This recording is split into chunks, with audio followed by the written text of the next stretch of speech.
I think you had corona.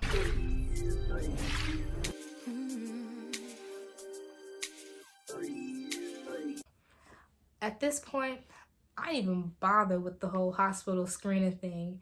I pulled up to one of those little drive-up test sites to get tested. They tested me, which, by the way, I want to say, the corona test is very uncomfortable. This woman, because I want to say the B word, but I'm working on cursing. This woman had the audacity to be like, okay, sweetie, don't tense up. And I'm in my mind, I'm sitting there looking like, why would I tense up? And as soon as she says it, she sticks this long stick all the way up my nose. I swear on my life, y'all, I could feel it touching my brain. Like, I could feel it. Like, I know I could feel it. Like, oh my God. And then she takes it out and, to my sudden surprise, sticks it up the whole other nostril, does the same thing. It's like she swabbed my brain twice. Ain't nobody finna tell me anything different. This was swabbing my brain. It was uncomfortable. After I got that done, they called me the next day. They were like, you have corona. They sent me over the paperwork that said, yeah, you tested positive. And from there, they were like, you need to self-quarantine for 14 days. Now, mind you, I am on week 3 of this. Week 3. So with that being said, 14 days to me, just, it was a number that me and my dad were like, it's probably more like 5 or 8. But regardless, I still did the 14 days. Like, I just want to say right now, I don't want anybody coming up to me talking about how bored they are in quarantine, because until you've spent 14 days confined to your own room and only seeing the 4 walls in this room, that's a whole new level of being bored. I felt like Leslie Jordan. I done conquered Netflix. Like, I done watched everything on Netflix, Hulu. I watched Naruto Shippuden. For those of you who are an anime fan, Naruto Shippuden is 500 episodes. I watched all 500 and had time to start the whole new series of Boruto, the spin-off show. So when people tell me they were bored during quarantine, my instant reaction is, that's funny. I didn't realize you were confined to the 4 walls in your bedroom. When you're in self-quarantine, you don't leave your room. Like, I'm lucky that my bathroom is connected to my room in a way that I don't have to leave my room to get to the bathroom. But like, any other place in this house, I cannot go in. I couldn't go in the kitchen. I could not go anywhere that was not my room and my bathroom.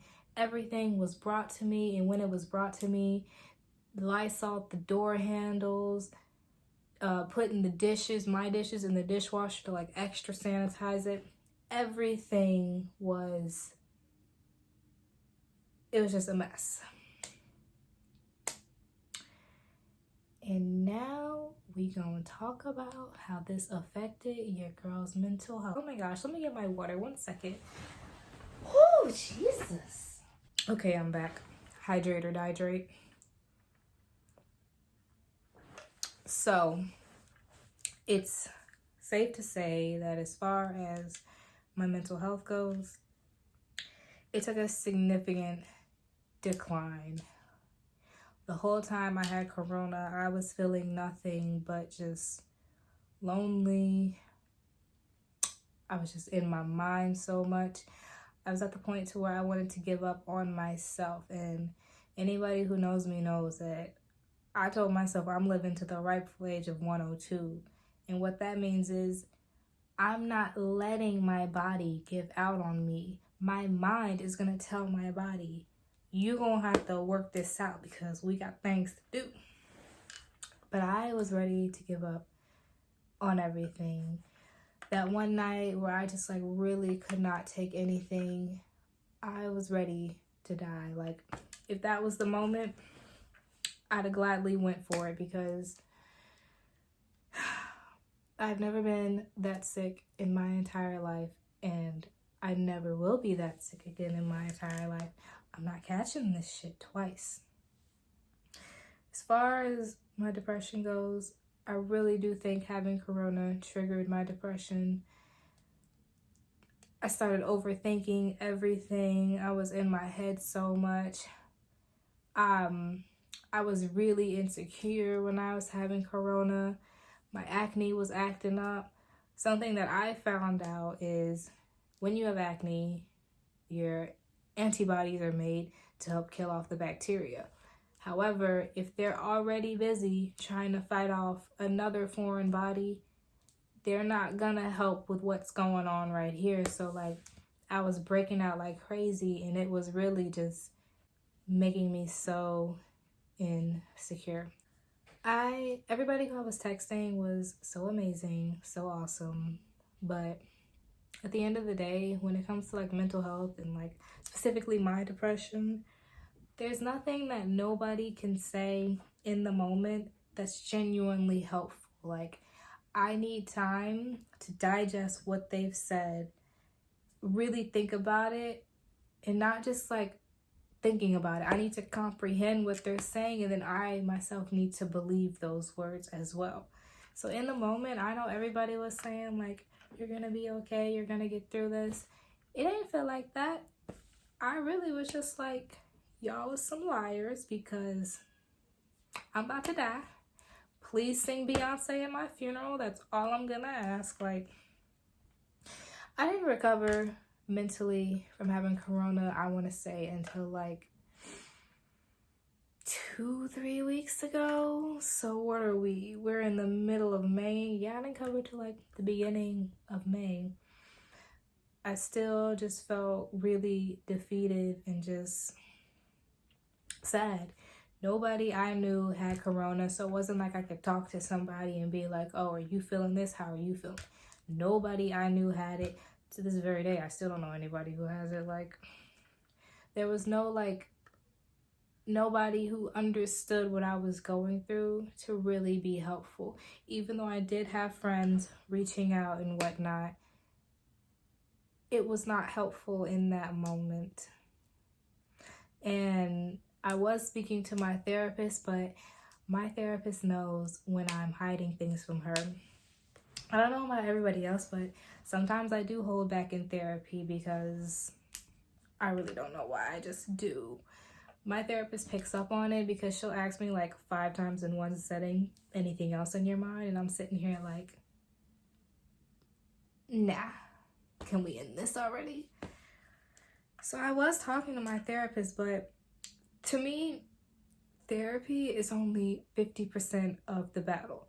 The other 50% has to come from you. Somebody could tell me all day or day what they think, but if I'm not putting in effort, then what the fuck is therapy really gonna do for me? So at that point, therapy wasn't really hitting it.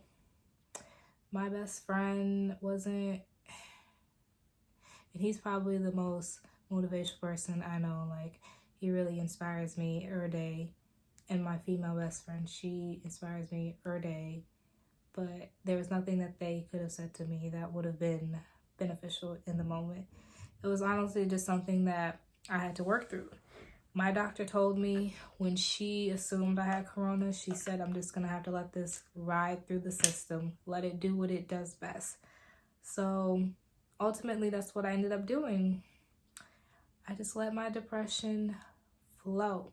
I let it ride through my system. I allowed myself to be one with my depression, if that makes sense. I was allowing myself to feel whatever my depression wanted me to feel. If that was sad, if that was lonely, if that was just stress, I let myself feel those things so that I could come to you today and be able to make this video and, be the bad bitch that I know I was. That was the who's and the what's of me having corona. If you've watched this far, you a real one. Don't you ever forget it. You are a light in my life, you sweet summer child. Don't you ever forget that. Till next time, see y'all.